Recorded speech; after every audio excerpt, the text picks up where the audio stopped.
Young learner की पाठशाला में आप सभी का स्वागत है। मैं सुधीर श्रीवास्तव आप सभी को अभिवादन करता हूं। जब भी कोई चर्चा का विषय आता है तो हम आपके सामने आते हैं और बड़ी ही गहनता और सरलता के साथ उसे हल करने का प्रयास करते हैं। ऐसे में एक्सरसाइज एक्वेरिन अगर चर्चा में आती है तो हम उसे समझने का प्रयास करेंगे कि एक्सरसाइज एक्वेरिन क्या है। अब देखिए, एक्सरसाइज एक्वेरिन के बारे में समझते हैं। एक्सरसाइज एक्वेरिन, तो ये एक्सरसाइज जो होती है ये द्विपक्षीय एक्सरसाइज अर्थात दो देशों के बीच होने वाली एक्सरसाइज। तो दो देश कौन कौन से आते हैं? तो इंडिया और मालदीव जो दो देश हैं, वो दोनों देश जो होते हैं, ये दोनों देश इस एक्सरसाइज में शामिल होते हैं। वहीं अगर इस बार देखा जाए तो इस बार इसका 11वां संस्करण था और इस बार इसका आयोजन जो हो रहा है मालदीव के क्षेत्र में हो रहा है। मालदीव में कडरू द्वीप है, वहाँ पर इसका आयोजन किया जा रहा है, जो 6 दिसंबर से लेकर 19 दिसंबर तक होने वाला 6 दिसंबर से लेकर 19 दिसंबर तक होने वाला प्रोग्राम है। और ये लगभग 14 दिन का ये प्रोग्राम है। अगर देखा जाए तो ये प्रतिवर्ष कहीं ना कहीं आयोजित किया जाता है, या भारत में आयोजित किया जाए या मालदीव में। देखिए, अगर पिछले 2019 के दौरान देखा जाए तो ये मुंबई में हुआ था। वहीं 2020 में कोविड की संभावनाएं थी, तो कोविड की वजह से इसको स्थगित कर दिया गया था। वहीं इस बार देखा जाए तो इस बार इसका आयोजन मालदीव के कडरू द्वीप में हुआ है। तो 6 दिसंबर से ये एक्सरसाइज चल रही है। वहीं हमें ये समझने का प्रयास, आपने पिछली क्लास में दोस्ती एक्सरसाइज से परिचित हो गए। दोस्ती एक्सरसाइज जो थी वो भारत, मालदीव और श्रीलंका के साथ होने वाली एक्सरसाइज। तो अर्थात ये जो एक्सरसाइज थी ये द्विवार्षिक एक्सरसाइज और त्रिपक्षीय एक्सरसाइज। तो आपको समझ में आ गया होगा कि जो दोस्ती एक्सरसाइज थी वो त्रिपक्षीय एक्सरसाइज थी और द्विवार्षिक एक्सरसाइज। वहीं अगर जब एक्सरसाइज एक्वेरिन की बात आती है तो ये एक्सरसाइज एक्वेरिन जो हो गया वो दो होती है द्विपक्षीय होती है, अर्थात भारत और मालदीव के साथ होने वाली एक्सरसाइज, और ये प्रतिवर्ष होने वाली एक्सरसाइज होती है। तो हमारी ये समझ में आ गया कि इसके वहीं हम देखने का प्रयास करें तो ये एक्सरसाइज जो है 2009 से भारत और मालदीव के बीच होने वाली एक्सरसाइज है। और अगर देखें तो इसका नाम एक्वेरिन है। देखिए, अब विभिन्न क्षेत्रों में अलग अलग भाषाएं बोली जाती है। ऐसे में मालदीव में धिवेही भाषा बोली जाती है और धिवेही में जो इसका नाम एक्वेरिन दिया जाता है। वहीं एक्वेरिन का हम अर्थ समझने का प्रयास करें। एक्वेरिन का अर्थ मित्र होता है। तो हमें समझ में आ गया होगा कि इसके एक्वेरिन का अर्थ क्या होता है और इसकी जो एक्सरसाइज एक्वेरिन है इसका आयोजन कहाँ हुआ और किस क्षेत्र में हुआ और कब से आयोजन, तो हमें इस बात का होगा।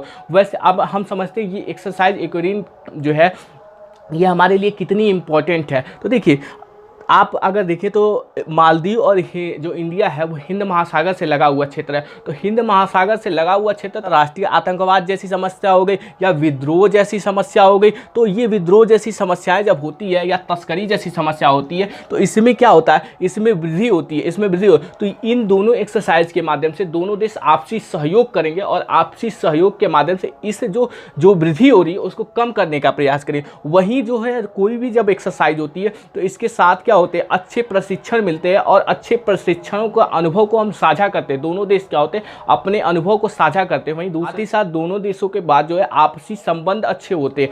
जो हिंद महासागर क्षेत्र है तो यहाँ पर व्यापारिक क्षेत्र होता है। ये व्यापारिक क्षेत्र, तो तेल रिसाव जैसी घटनाएं घटित होती है। जिस तेल रिसाव जैसी घटनाएं घटित होती है तो हमारी पारिस्थितिकी तंत्र, जो हिंद महासागर में पारिस्थितिकी तंत्र है वो कमजोर हो जाती है और कमजोर होने की वजह से जो है इस पर नकारात्मक प्रभाव। ऐसे में जो तेल रिसाव जैसी समस्याएं उसे भी कम करने का प्रयास करना, तो हमने और हिंद महासागर में जो उभरती हुई चुनौतियां आप देखते होंगे तो उसे भी कम करने का प्रयास। तो आज हमें समझ में आएगा कि इसकी इंपॉर्टेंस क्या है। वहीं हम ये समझेंगे कि इसकी जो मालदीव है उसकी भौगोलिक स्थिति को समझेंगे। देखिए, जब आप देखें तो हिंद महासागर के क्षेत्र जब आप देखते हैं, वैसे तो पृथ्वी की जो ग्लोब आप देखेंगे, ग्लोब में देखेंगे तो ये क्षेत्र जो हो गया, ग्लोब में आप जब देखेंगे तो ये क्षेत्र और ये क्षेत्र बीच क्षेत्र भूमध्य रेखा क्षेत्र, इसके ऊपर का क्षेत्र था उत्तरी गोला और नीचे का क्षेत्र दक्षिण गोला। वही भारत की स्थिति को हम देखने का प्रयास करते हैं तो भारत की स्थिति को देखने का प्रयास, तो भारत की स्थिति उत्तरी गोलार्ध में और अलग अलग अक्षांश रेखाएं होती है जिसके आधार पर हम इसकी स्थिति का अवलोकन कर सकते हैं।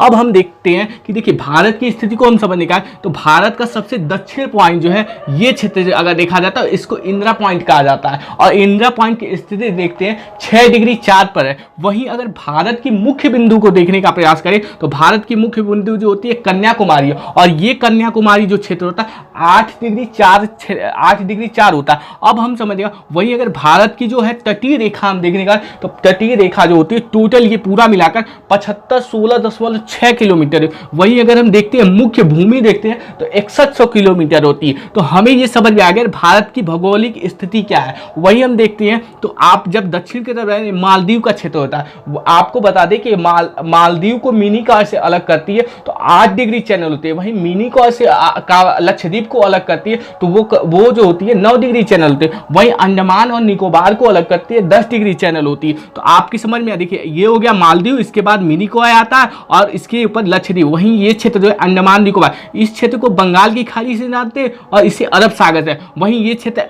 हिंद महासागर का क्षेत्र है। अब हम देखने का प्रयास करें हिंद महासागर के, जब आप हिंद महासागर के पश्चिम की तरफ देंगे ये अफ्रीका का क्षेत्र रहता है। ऊपर की देखिए तो ये रेड सी का क्षेत्र, इसके ऊपर देखिए भूमध्य सागर का क्षेत्र रहता है और ये सऊदी अरब का क्षेत्र, ओमान यूएई का क्षेत्र आ जाता है। वहीं आप देखेंगे तो ये ईरान का क्षेत्र आ जाता है, अब पाकिस्तान का क्षेत्र है, भारत का क्षेत्र आ जाता है, फिर आप म्यांमार का क्षेत्र होते हैं, इंडोनेशिया का क्षेत्र। तो ये पूरा क्षेत्र जो है लगा हुआ है। और ये हरमुज की जल संधि होगी और अदन की जो खाड़ी हो गई, तो यहाँ से व्यापारिक क्षेत्र बहुत ही महत्वपूर्ण, और ये व्यापारिक क्षेत्र होते हुए मलक्का की जल संधि से जापान की तरफ, वहीं इस क्षेत्र से होते हुए ये अमेरिका तक चला जाता है, अमेरिका तक व्यापार क्षेत्र। ऐसे में ये क्षेत्र काफी महत्वपूर्ण है, इसे हम समझने का। तो हम अगर किसी देश की हमने भौगोलिक स्थिति को समझने का प्रयास करें, ऐसे में अगर देखा जाए तो मालदीव क्षेत्र, भारत के लिए मालदीव क्षेत्र बहुत ही महत्वपूर्ण है। देखिए अगर आप देखें ना मालदीव की अगर कैपिटल की बात आती है, मालदीव की कैपिटल होती है माले होती है। वही अगर ये इसकी स्वतंत्रता की बात करते हैं 26 जुलाई 1965 को इसकी स्वतंत्रता हुई थी। और इस बात से भी हम आपको अवगत करा दें कि मालदीव जो क्षेत्र है तो इसके उत्तर में तो है मिनिकॉय द्वीप है, और जब दक्षिण में देखेंगे तो चागोस द्वीप है, और ये चागोस द्वीप के बीच में ही मालदीव है और लगभग 26 प्रवाल द्वीपों का चयन है। तो ये क्षेत्र जो है मालदीव का क्षेत्र है। अब हमें समझ गया होगा कि मालदीव की स्थिति क्या है। वहीं इस्लाम धर्म यहाँ पर ज़्यादा है, भौगोलिक स्थिति को हम समझें। अब हम आते हैं इंटरनेशनल रिलेशन को समझने का प्रयास करते हैं। ठीक है, मालदीव के जो ये द्वीप श्रृंखला है, इसके उत्तरी और दक्षिणी भाग में जो सी लाइन ऑफ कम्युनिकेशन है, और ये सी लाइन ऑफ कम्युनिकेशन जो है ये सी लाइन ऑफ कम्युनिकेशन स्थित है। और देखिए सी लाइन, वहीं अगर हम इसके अभी हमने बताया तो ये जो है पश्चिम की तरफ देखते हैं तो अदन और हरमुज की खाड़ी हो जाती है। वहीं हम जब देखते हैं साउथ ईस्ट एशिया की तरफ तो मलक्का की जल संधि। और ये क्षेत्र वैसे भी आपको अभी परिचित हो गए, ये क्षेत्र व्यापारिक रूप से बहुत ही महत्वपूर्ण क्षेत्र है। तो इस क्षेत्र में चुनौतियां लगातार चुनौतियां बढ़ी।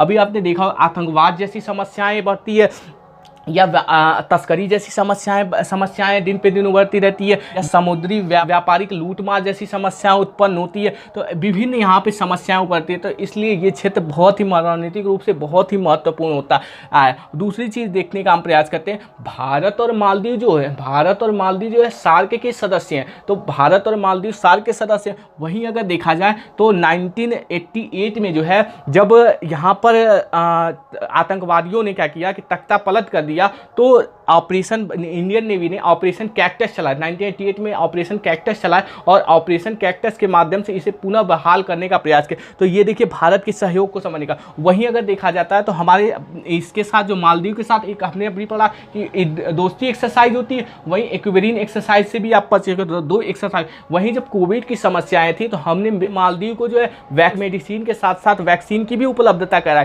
तो ये हमारे लिए, वहीं आप समझेंगे तो भारत की जो उदार वीजा मुक्त पॉलिसी है उसके तहत क्या किया जाता है, जो उसके तहत जो भी छात्र होते हैं मालदीव के छात्र, वो भारत में शिक्षा ग्रहण करने के लिए आते हैं। वहीं यहाँ के जो मरीज होते हैं वहाँ पर स्वास्थ्य सुविधाएं लेने के लिए भी यहाँ पर आते हैं।